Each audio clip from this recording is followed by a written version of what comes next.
Burayı kapatayım ben. Nefes almak gerçekten zor artık burada. Kavga varmış, kavga. Gel. Burada 200 milyon mal var şu an. Kamera sıcaklık uyarısı veriyor, kapanıyor sürekli. Şöyle göstereceğim. Bakın şu nokta, gördüğünüz üzere orada yapılar var. Şu an bu bina yanmaya başladı mesela. Oğlum bu ne lan? Bu ne? Ama sahiden iğrenç bir doğal afet, doğalsa. Bir Kamutovlog'dan herkese merhaba, hoş geldiniz arkadaşlar. Ben pek hoş gelemedim. Sesimden gergin olduğum anlaşılıyordur. Saat şu an 2 civarı, 2'yi geçiyor. Yaklaşık bir 5 saattir falan felaket, ambulans, helikopter, itfaiye sesleri geliyor. Yangın olduğunu biliyorum. Büyük bir yangın var şu an İzmir'de. Görebiliyorsunuzdur. Şehir merkezindeyiz. Bak buradan bildiğin alevler görünüyor. İnanılır gibi değil gerçekten. Çok sık yazın yangın haberleri falan duyuyoruz, görüyoruz. Ama uzakta, bizlerden uzakta, ormanlar, otel alanlarında falan oluyor. Bu sefer şehir merkezine kadar geldi. Çok şaşırdım. Takip ediyorum. 2 saattir falan. Abi duracak gibi değil. Yangın büyüdü. Yine ormanda ama şehir merkezine yakın bir ormandaydı. Oradan sıçradı, yayıldı, büyüdü. Saatlerdir ambulans, helikopter, uçak sesleri duyuyoruz. Şu an şimdiden kokusu gelmeye başladı bu arada. Benden şu an yaklaşık 20 kilometre karayoluyla uzaklıkta. Okuduğum kadarıyla şu an söndürmeye çalışan, eyvallah kanka, şu an söndürmeye çalışan 5 tane uçak, 15 tane helikopter ve birçok su aracı söndürmeye çalışıyor saatlerdir ama yangın sönmüyor arkadaşlar. Başladığı noktadan bayağı yayılarak büyüdü. İnsanların evlerine falan sıçradı. Birkaç video gördüm. İnsanlar evcil hayvanlarını kurtarmaya çalışıyor. Polisler işte yaşlıları uyarıyor falan. Evden çıkın, yangın var, geliyor. Haberleri yok çünkü. Gidip hem bir polisin yaptığı gibi belki müsaade ederlerse orada yaşlı insanları, haberi olmayan insanları uyarmak için çıktım yola. Sizler için de eğer ulaşabilirsem yani bu yangın bölgesini kaydetmeyi istedim. İlk defa bu kadar büyük bir yangın görüyorum ben. Şehir merkezine sıçramış olan Türkiye içerisinde. Gerçekten korkunç. Bakın şu an gökyüzünün rengi sarıya döndü bile. Kamerada ne kadar belli oluyor bilmiyorum. Sanıyorum ki yangının çıkış sebebi bilinmiyor. Evet arkadaşlar, inanılır gibi değil. Şimdiden üzerime buraya bakın. Rahat bir 10 kilometre uzaklıkta şu an bana ve küller saçılıyor. Polisler, o görevin bölgeleri, o tarafta yaşayan insanların tahliyesini istedi. Çünkü yangın durmuyor, büyüyor, bunu fark ettiler. Gerçekten yani şu an güneş ışını kesildi. Gümüşpala Doğançay'a kadar sıçramış diye okudum. Emin değilim. Of arkadaşlar, şu an burası çok kötü kokuyor. Bildiğin sanki şurada yangın var gibi, yani görünürde bir şey yok da burada felaket bir hava var. İnşallah bir an önce durur ama saatlerdir devam ediyor ve küçülmeye gitme durumunda değil. Muhtemelen bu yangın ne yazık ki biraz daha devam edecek. Örnekköy. Bakın tabelada görüyorsunuz arkadaşlar. Örnekköy'den başlıyor. Ben de direkt Örnekköy'e doğru gideceğim. Birçok araç da gidiyor oraya doğru diyeceğim. Kapatmış polis yolu. Geçemiyoruz buradan arkadaşlar, bakın.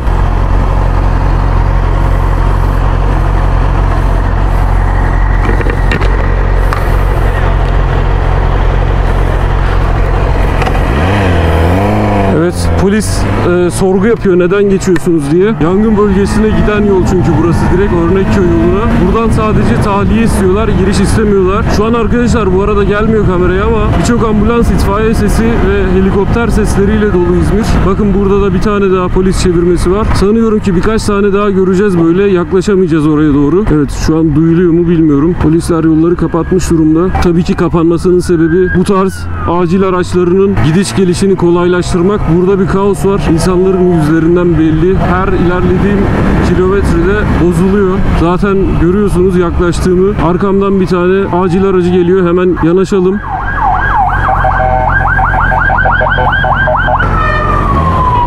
Evet, bir itfaiye daha geldi. Sayısız itfaiye çalışıyor şu an arkadaşlar. Burayı kapatayım ben.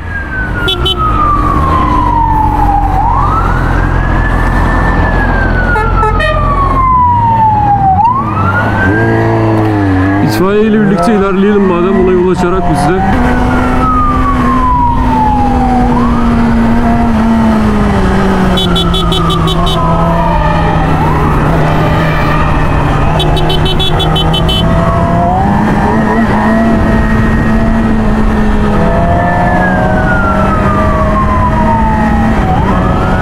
Arkadaşlar dumanlar bayağı bir arttı. Ben henüz dediğim gibi yakın değilim. uzak da değilim ama şu an itibariyle. Ya burası dediğim gibi çok kötü, bakın yerleşim yeri ve dumanlar nerede, yangın dumanları. Burada şimdiden yangın için çalışan görevlileri görmeye başladık. Buradan ileriye artık geçirmiyorlar.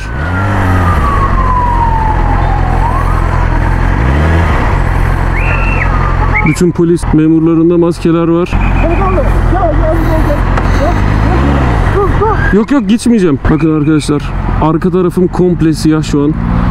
Sağ tarafım orman tarafı, yani şehir sağımda yerleşim yerleri var. Karşı tarafımda da bakın, burada da parça parça birkaç farklı bölgede yangın var. Büyük bir kaos var burada tabii ki. Gerçekten çok kötü. Barınak var, barınağa gitmeye çalışayım en azından. Çünkü polisler geçişe müsaade etmedi orada. Yangın tek bir noktada değil, baya sıçramış bir vaziyette. Tamam. Arkadaş da barınağa gidecek. Biz de onu takip ediyoruz. Teşekkür ederim. Tamam, şu an bildiğim bir tane, yani oluşan kaynak bölgelerinden bayağı yakından görüyorum. Nefes almak gerçekten zor artık burada. İnsanlar, neredeyse herkes maskelerini giymiş. Evet, bayağı yakın görüyorsunuz ki.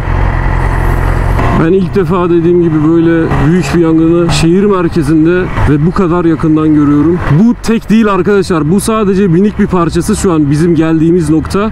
Bakın şurada da var mesela. Arkamda çok daha büyüğü var. Kontrol altına alınmaya çalışan bölgelerden biri. Bakın bu sadece şöyle şu an bir nokta. Arkadaşlar küller uçuyor havada burada. Aman ya.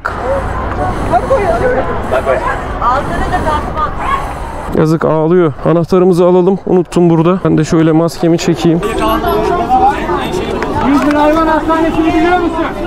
Abi ayakları falan kan içinde ya. Bak, adamın şortuna değiyor. Böyle hayvan hastanelerine götürülüyor işte. Ağızlığı alacağım. Yaralanmış mı? Sadece panikli hayvan. Ayaklarında hareket etmeyin. Ben ağızlığı alıyorum. Bir şeyler oluyor. Kavga varmış, kavga.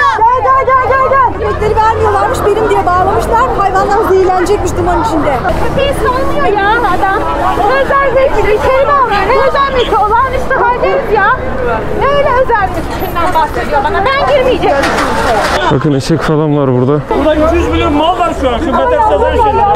Kardeşim biz insanız, buradayız. Benim hayvanım bu. Mevzu şu, burada benim özel mülküm, ben buradan hayvanlarımı çıkartmam diyor. Yani aslında şu an uğraşılması gereken bir durum değil. İçeride neler dönüyor kim bilir. Yazık, mesela gördüğünüz bir hayvan yangının içerisinden, ayakları falan kan içerisindeydi. Yangın komple burayı ele geçirmiş durumda.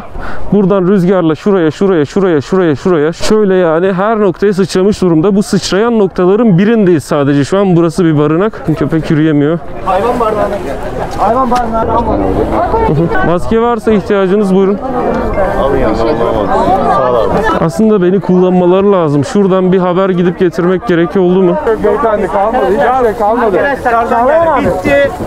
Bitti abicim, bitti yani. Bakın helikopter, uçak uçuyor pardon. Yangın söndürme uçağı. Şu görüntüye şöyle bir bakın. Şimdi ben hareket edeceğim. Etrafından dönmeye çalışacağım. Yukarıdan tepeden bakmaya çalışalım. Arkadaşlar burada çok boğuk ve sıcak bir hava var. Kamera sıcaklık uyarısı veriyor. Kapanıyor sürekli. Ara kayıtlar alıp sizlere anlatacağım, göstereceğim. Şimdi hareket edeceğim. Buradan çokça hayvan çıktı. Onları koymayacağım. Tatsız durumlar. Tam tepemizde bir tane yangın söndürme helikopteri. Suyu bırakacak az sonra bu bölgeye. Yani bir şey diyeceğim. Bir saniye bak. Duracağım şöyle bir. Oğlum bu ne lan? Bu ne?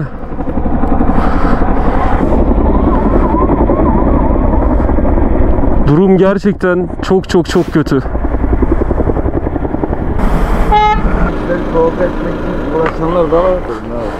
Ondan dolayı da bize Polisler de tedirgin çünkü insanlar provoke ediyormuş. Ben şöyle göstereceğim. Ben bunu yakın zamanda paylaşacağım. Paylaşabilirsem direkt bu akşam veya yarın. Korkuyorum ki ben paylaşınca bile bu yangın devam ediyor olacak. Tahmin ettiğimden veya tahmin ettiğinizden çok daha büyük, dediğim gibi ben şu an sadece birkaç kesişim noktasını görebiliyorum. Ve bu bir tane. Bunun gibi birkaç tane daha var. Bakın bir tane daha yangın söndürme uçağı uçuyor oradan. Kameram kayıt almıyor sıcaklıktan dolayı. Rezalet bir hava var tahmin edebileceğiniz üzere. Biraz hareket etmek istedim. İnsanlar ama dayanışma içerisinde. Bakın mesela arkadaşlar şurada 2 tane ev var. Buraya gelmesi yangının çok da zor değil yani. Arkasında da var. Bu tarafında da var yangın. Oğlum çok korkunç bir görüntü. Gerçekten şu an videoda ne kadar durumun vahimliğini anlayabilirsiniz, görebilirsiniz bilmiyorum ama çok kötü. Biz de şu an tehlikeli bir iş yapıyoruz aslında. Yani arka tarafımızdaki yangın bir rüzgarla ansızın büyüyebilir.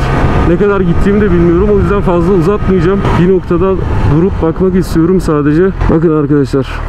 Böyle yayılmaya devam ediyor bu. Of. Aşağıda nefes alamıyordum. Burada da şans işte. Rüzgar var. Bu rüzgar işte bu yangını böyle noktalar halinde dağıtıyor. Bakın şu nokta gördüğünüz üzere orada yapılar var. Hemen bitişiğinde evler var. Bakın yangın orada harlandı mesela. İki dağın arası komple yangın alanı zaten arkadaşlar. Görüyorsunuz bir yoğunluk orada. Arkamda da o minik gördüğümüz yer büyümeye başladı. Buranın yani bu dağların arka tarafları da yangın alanı şu an. Ve burası da Karşıyaka Bayraklı tarafı İzmir. Gördüğünüz üzere duman içerisinde arabalar, otoyollar falan. Şu an bu yangını kontrol altına alabileceğimiz bir güç yok. 5 tane uçak, 15 tane helikopter falan diye yazdığını gördüm internette ama yangın büyüyor ne yazık ki bu. Büyük bir yangın yani ufak bir yangın değil. Herkes elinden geleni yapıyor ama yetersiz. Abi çok kötü ya. Bakın arkadaşlar ben şurada 3 dakikadır duruyorum. O kadar hızlı ve acımasız bir şekilde mi diyeyim büyüyor ki 3 dakika önce burası böyle değildi.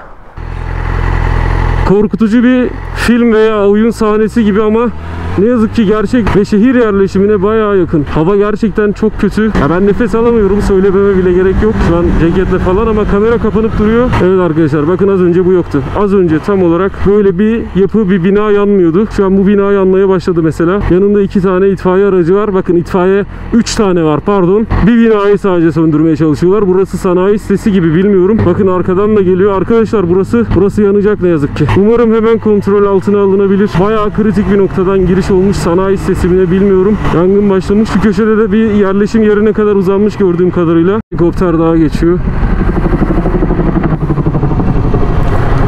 Oğlum bu ne lan? Yani diyecek söz yok. Muhtemelen o yapıların yanmaya başladığı noktaya su müdahalesinde bulunacaklar. Aynen tam o noktaya yaklaşıyor. Şu an geldiğimden yani yarım saat oldu sanıyorum ki ben komple geleli buraya. En az bir 2 kat daha kötü halde yangın sıçrıyor ve büyümeye devam ediyor.